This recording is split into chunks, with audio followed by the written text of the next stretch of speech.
So in this work package, we used measles as an example. For measles infections, there has been effective vaccines available for several years, and all European countries recommend that children are vaccinated against measles. But despite these recommendations and the effective vaccines, we still have outbreaks from time to time in European countries. So, following the recommendation to vaccinate, the countries will monitor the proportion of children that is being vaccinated in each country, in each birth cohort, which is what we call vaccine coverage. The method to estimate vaccine coverage, they can vary between countries and they're often not real time. And if a country has a very high national coverage, for instance, the measles vaccines, this can hide smaller subnational areas where you have a low coverage. And subnational areas or cross-border areas with low coverage might be the reason why we see these outbreaks from time to time. So the objective for us was to sort of find a way to estimate comparable vaccine coverage across borders. To do that, we developed a statistical tool that could estimate the vaccine coverage in a standardized way, and this is what we call the R package. To do this, the country should download this R package, which is free of charge, and then at the local computers, they should extract data from the immunization information systems and run it through the package. And preferably they should do it at the same time in the different countries so you can compare real-time coverage. This means that countries will have to extract a population file for the population under investigation, and they will have to extract an electronic file with the vaccine doses that is administered in the country. And if you want to act on this, it is preferable that you have real-time data. So how do we want to identify these immunity gaps? You have the local computers, and this is where you have downloaded your R package. You have extracted your data, a population and a vaccination file, and you import them into your computer and run them locally so that all your data stays local. What we would like you to do was to transfer the estimates of coverage. So like 50% of birth cohort 2019 is vaccinated against measles. This is the number. You can't hear me? Oh, sorry. Better? Okay, so you transfer these estimates to the platform. And on the platform, we use the estimates to create maps at a European level, as you can see up there. So we can compare coverage between the different countries and regions. And we also create maps and graphs that is more detailed on the national level. Okay, when you want to do this, you have to be aware of one thing, and this is what Olivier mentioned before, that we have different schedules within the different countries when we recommend that the children should be vaccinated. This table is from the ECDC homepage, and it was downloaded in 2020. And the red box up here shows the time for the first dose in the different countries. So it's given mainly between 12 and 15 months of age, but up until 18 months. And the second dose is given between 16 and 18 months, which is the purple box, 16 to 18 months until 12 years of age. And of course, these differences will create immunity gaps, but you just have to be aware of that. Now I'm going to show some output from this R package that you can download. This is Finland, who was part of this study, and they recommend to vaccinate children with the first dose of measles containing vaccine at 12 months of age. So when you extract data in 2020, it's relevant to look at the birth cohort 2019 to see how that birth cohort develops with coverage. So Finland extracted data in March, November, and December, and you can see that in March, Finland is red almost, which is the low coverage, and if you move towards the green and the blue colors, it is the high coverage. So, and this is logical because in March, there's not that many people, not that many children that has turned 1 year or 12 months of age, so they're not vaccinated, and this gives low coverage, of course.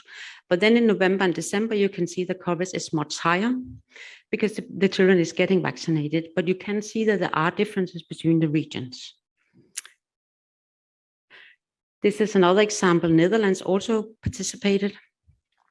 The recommended age of vaccination for measles dose 2 is 9 years of age in the Netherlands. So in 2020, where they also extracted data, it is birth cohort 2011 that is turning 9 years of age. So we extracted data or the Netherlands extracted data in September, November, and December. And you can see this was a very peculiar picture because you can see in September, we had very low coverage. There's a lot of red areas, and a lot of difference between the different regions. But it improves when you go to November and December, that the coverage gets much higher, but still there's differences between the regions. So we looked into something else. We looked into the age of vaccination because this tool can also give you the age of vaccination. And here you can see, and I know you can't read the numbers at the figures, but this is again data from September, November, and December. The x-axis is 18 months of vaccination. The y-axis is the coverage. And all the different birth cohorts are, you can see, have different colors. So they are all the lines are all on top of each other, meaning that the children is getting vaccinated at the same age, except the green line, the last green line, which is 2011. This is the birth cohort, they're getting vaccinated later. So we asked the Netherlands what happened during the autumn of 2020. And the reason was that vaccine dose 2 was postponed due to COVID-19. So this gave us this low coverage, but they decided to resume the vaccination during the autumn. And this gave a steep increase in vaccine coverage. So based on this tool, you can also identify if there's any delay in vaccination. So if you want to do real-time cross-border vaccine coverage comparison, you will have to look at the countries together. The 3 countries that provided data do not have a common border, but you can still look at the coverage at the same point in time. So this was extracted in December 2020, and this is Finland, Netherlands, and Denmark. And you can see the highest coverage with the darkest green colors is the highest coverage is in Finland, and then followed by Netherlands and Denmark. And the reason is this difference in recommended age of vaccination, where Finland recommended at 12 months, Netherlands at 14 months, and Denmark at 15 months. And this difference in recommended age will give some immunity gaps.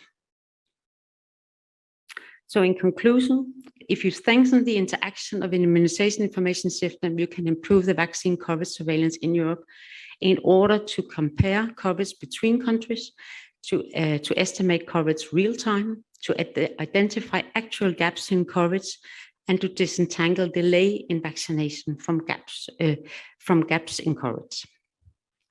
So the harmonized real-time coverage estimation provided to a public platform provides an overview of national and subnational vaccine coverage and can identify the immunity gap either nationally or across borders.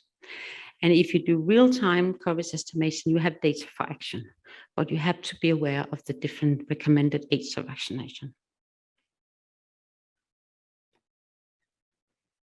Hi. We wanted also to show you the demonstration of the pilot platform we developed that is used for comparison of the countries. But unfortunately, we don't have access to the internet to demonstrate it through the presentation. But you can go to the link if you want to your mobile phones or your laptops, and you can keep track of what we're going to show you here. We have some slides, some presentation slides, but it would be much better, of course, if you could see how the platform works real time. So if you go to the platform, and there are several, sorry to describe this, but I don't have the main slide. You have several screens. So one of them is coverage in Europe. Then you also have countries, and you have coverage on age. And this is similar to what Hannah Dort has been presenting so far. The only difference is that this you can see kind of live, and also you can see all the countries at the same time. So if you go to coverage in Europe, those one, and take birth cohort to 2016, you will see for those two countries that we have on platform, their percentage of vaccinated children in this birth cohort by the on the status date, which I see you don't actually see because it's too small. It's 7th of December 2020. So this is birth cohort 2016, and their vaccination coverage by the end of 2020. And you can, if you go to the country, so if you go to the Denmark, for example, and you take birth cohorts, so I think you can see on the left, you can see all the birth cohorts from 2005 to 2019. On status date, that's the date of extraction. It's 1st of January 2020. And you can see on the left slide, the left graph, that this birth year, birth cohort 2019 has just begun their vaccination. 2018 is in vaccination, and previous years have high vaccination coverage. Pretty much the same thing for MCV dose 1. You can see in the middle graph. So the orange line, the one that is completely below, is 2018. So the one that is in the process of vaccination, and 2019 you can't see yet because it is just started their vaccination. So again, if you go to the web platform, you can see this. If you go to country Denmark, and for example, you choose one of these birth cohorts, say, if you take MCV dose 1 coverage in birth cohort 2018, then you will see the map on the right. And of course, for other birth cohorts that are in the platform, these are cohorts from 2005 to 2019, you will see the percentage of vaccinated children. And there is a slider that you can move below, and the slider will change these graphs. So this is status date, as I said, 1st of January. But if we move forward on 1st of April, you see how these numbers go up. So this is the same graphs. And you see the birth cohort 2018, if you go to the graph on the left side, 2018 really goes up, and 2019 still didn't begin their vaccination. In coverage by age, you can also see the orange line that we have before is getting up, and on the right on the map, you can see by NUTS regions how this is going up to 70%. And if we go to December, then the country is completely blue, which is more than around 90, more than 90%. And 2019 cohort has begun their vaccination. 2018 cohort is finished. So this is an example for MCV dose 1. And again, you can see it on the platform. Another very interesting example is the birth cohort 2011 in Netherlands. This was dose 2, and this is the birth cohort that is vaccinated in 2020, the one that's been delayed. So the same thing you can see on status date. It is September. The percentage is between, well, somewhere even less than 10%, and at some places up to 55%. And you can see how it's delayed in coverage by age graph. And of course, if we move to November and again to December, you can see that they are slowly catching up. And I'm really sorry that we don't have much more to present about from the platform, but at this moment, but I would just also like to say there are guidance how to extract your data and the R code also on the platform. And we now have only 2 countries data inside, but it's really easy to use. And we welcome everyone to participate regardless of the end of the EU-JAV project. So basically for the next 3 years, feel free to send the data and use the platform.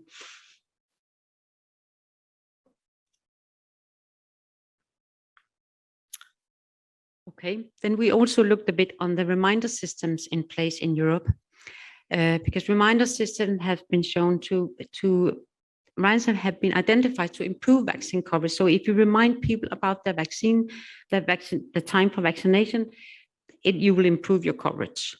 So we asked the different countries if they had reminder systems in place, and 17 countries reported that they were reminding their citizens about vaccination. The map you can see is the European map, but the yellow countries are those that we know about, and these are the ones that say they have reminder systems in place. Being gray does not mean that you do not have a reminder system. It just means that I don't know what is functioning in that country. However, when we could also see from the questionnaire that the extent of the reminder systems varies a lot from country to country. There are some countries, and this is particularly the smaller countries, they have a national reminder system in place. But the larger the countries get, it is often decentralized systems. It can be run by the regions, the municipalities, the schools, the general practitioners, public health care clinics, baby clinics. There's a lot of different ways this is organized. Some countries remind their recipients that is due to vaccination, others if they did not receive the vaccine on time, and other countries do both. When we asked about reminder systems, we also asked, one thing is to have a reminder system, but how do you contact your citizens or the recipients of the vaccines? And here is a lot of the different answers, but what you can see is that phone and SMS is the most common way to contact people, but letters is also used. Phone and SMS is probably used because it's the easiest way. Everyone has a phone, so you can get in contact with almost everyone by calling them or sending an SMS. And it doesn't require a well-functioning internet connection. And we could also see that phone and SMS was used both in countries that had immunization information system and in countries where this was not in place. But what we could also see from the literature is that it's not so important how you remind. The most important is that the citizens accept your reminders, that you can reach the citizens, and also you can provide the help they need. So the recommendation based on this study was that the coverage we recommend that the coverage platform is sustained for future surveillance of vaccine coverage. And we also recommend that European countries provide harmonized vaccine coverage estimates to the platform. There is at the EU-JAV homepage, you can see a report where you can see what we found in this study. But also you can see how to download the report, how to install it, and the user guide. And these are the links, and you can go to if you have a computer with you, you can try it and see how it works.